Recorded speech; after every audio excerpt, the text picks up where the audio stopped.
am really looking forward to getting into internal family systems and all of that work, which you say in your book is like a mind fuck, a literal mind fuck.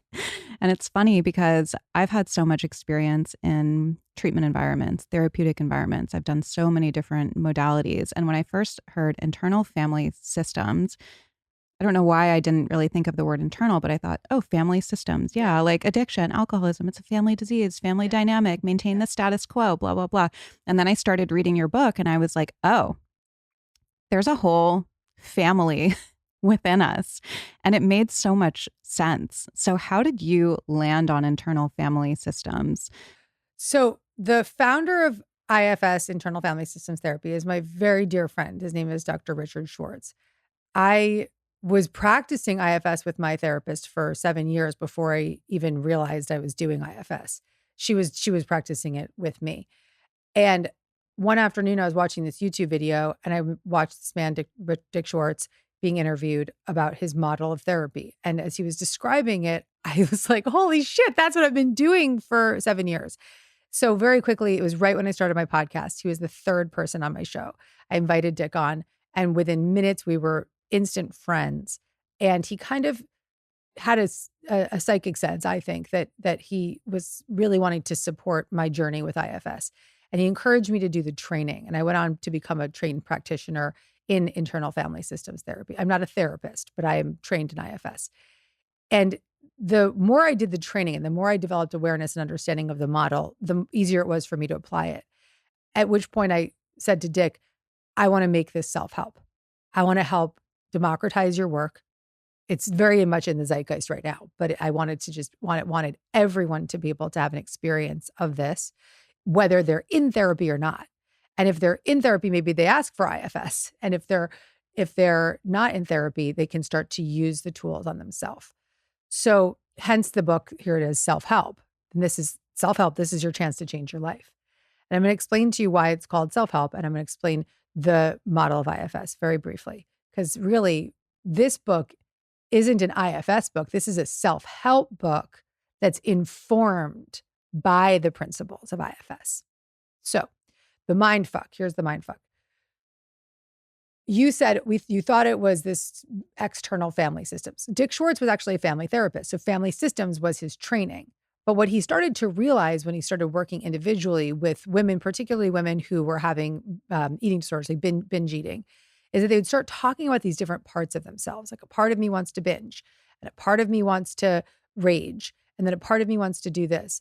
And then sometimes I feel free inside, and sometimes I feel really safe. And he'd say, well, who's that part? And they'd say, well, that's just myself. And so what he started to realize was that the same way there's a family system, there's actually an inner family system. There's lots of multiple parts of us inside. And so if you've ever said, oh, a part of me gets really outraged when I do this, or a part of me wants to drink when this happens, or a part of me is really controlling. These are different subpersonalities. These are different parts of who we are. We're not just one mono person. We have these aspects of ourself inside. And some people might recognize that they have protection mechanisms, right? So like, oh, when I feel triggered by somebody, I just lash out. We have some awareness around that. And that's what these parts of us are. They're really just protection mechanisms. So our addiction was a protection mechanism, which in the book I call protector parts from IFS. We have controlling, like me overly controlling could be a protector part of me.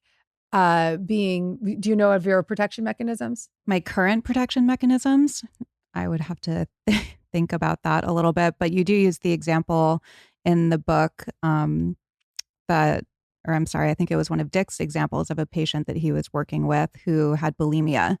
And he said that, when he would challenge them to confront it, essentially it would get worse. That's right. And they would say, a different part of me takes over. Yes. And it's, exactly what you're saying, like a different part takes over when activated. And that resonated with me so much because I was bulimic before I got sober. And it was always something, a different part of me. There's no other way to describe it. And it reminds me a little bit of like Eckhart Tolle too, right? Yeah. Like he wanted to kill himself. So That's he's right. like, who is the me that wants to kill myself? What is Yeah. this separation? And that was his like awakening. Yep. And I think that, you know, as you're speaking, I kind of have chills, and I'm sure everybody can identify with this because we all have these behaviors and we all have these times when we do feel like, oh, part of me this, part of me that. So it just makes And so those much parts can sense. get really extreme, right? They can Yeah. binge, they can drink, they can be suicidal. They can also just be managing our lives on a day-to-day basis, like a Hmm. control freak, right? Or I just keep coming back to the controller because that's one that I have Yeah. that's strong. And these protectors, who are they protecting? So these protection mechanisms, why are they there? They're there because as young children, typically young, I mean, we can have these experiences throughout our life where we have traumatizing events, but typically when we're young and we don't have the resources or the parental support or the understanding of what's happening, we experience trauma with a big T or a small t. Maybe we're getting traumatized by something extreme like abuse, or maybe we're traumatized by a bully in our classroom and or a teacher telling us we're stupid or just not enough attention. And these experiences when we're young and we don't have the wherewithal to process them are so extreme that we, as very little people, our brain says, don't want to feel that. Right away, within an instant, pick up a form of protection and protect against that feeling. I'll give you an example in my 6-year-old son. When he was 3, he was put into a Montessori program, and it was 3-year-olds to 6-year-olds.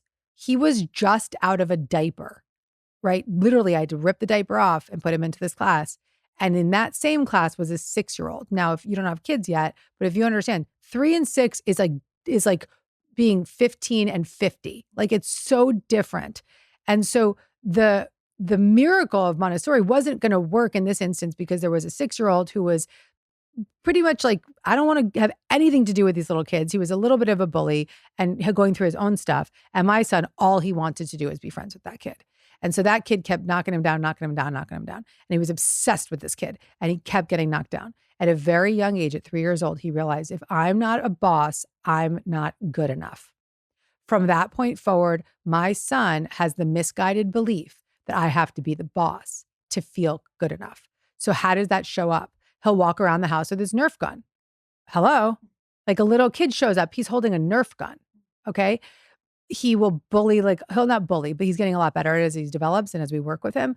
But he'll be kind of mean to little kids, like you're little, I don't want to be friends with you. Or, I'm bigger than you, like this is all protection mechanisms. So at 3 years old, this very insignificant thing that most parents would write off and say, oh, he just had a little kid in the class. I am hyper focused on that moment in his life because that moment defined something for him. And I'm going to continue as his parent to help him feel the sense of calmness and connection and confidence to help him recognize and support him in seeing that he is good enough even without the Nerf gun in his hand, or he's good enough even if he's not the best at the thing, and that the little kids are actually awesome. And this is something we're still working through, and I might be working with him on it for a long time. But most people didn't have Gabby Bernstein as their mother. No one else other than Oliver Rockland, but most people, but they didn't have a self-help author as their parent. Mhm. And so they would override that situation. Oh, that was nothing. We're over it. We're moving on. But for him, it was seemingly insignificant, but it was so significant. And it built up this exiled part of, I don't want to feel inadequate, and the protector part of, I have to be the boss to feel good enough. We all have those moments in time. For me, it was more extreme. For me, it was sexual abuse. For other people, and usually those of us who become addicted in our ways have very, more extreme traumas. That's just, you would line up 30 addicts that are sober in recovery and you'd say, how many of you experienced trauma? I'd say 100% would raise their hands, or maybe 90% would raise their hands, and the other 10% just don't remember. Mm-hmm.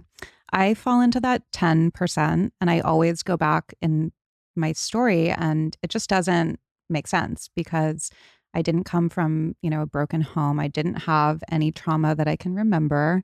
I had everything, no adverse childhood events, like all of these things that you would look at that would indicate that somebody might go on to become the truly hope to die drug addict and alcoholic that I became at such a young age.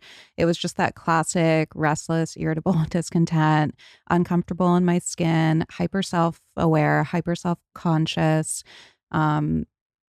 maybe my trauma was being in like a very toxic, abusive relationship, emotionally abusive, some physical abuse from a young age, like 14. That's not a maybe, my love. Yeah. That was it. Because, and I don't mean to sound condescending, but I just have I just want to be in my self energy, which is just compassion. That's it. Maybe there were other things in childhood, there little moments or whatever that would lead you to that kind of relationship. But that was it. Yeah, I don't know why I always kind of like breeze over that. I That's the think that it protector. definitely The was protector like will minimize. really. Oh, Okay. yeah. Protectors will be like, because you don't know how many people I've spoken to when I teach this stuff, and they'll be like, I had a really good childhood, you know? Yeah. Like, my dad was an alcoholic and he left and he like beat my mom. And it's like, whoa, you know? Yeah. Like, or even just something simple like, you know, we have a broken home or whatever. My parents got divorced. It's like that. These are significant moments in time that we override. And we think that they were not meaningful. They have defined the trajectory of our life and we can heal them. And so your minimizing is a protector. You said very casually, and I'm just gonna be very gentle, like I was in an abusive relationship physically, but that's an extreme trauma. That's a big T trauma.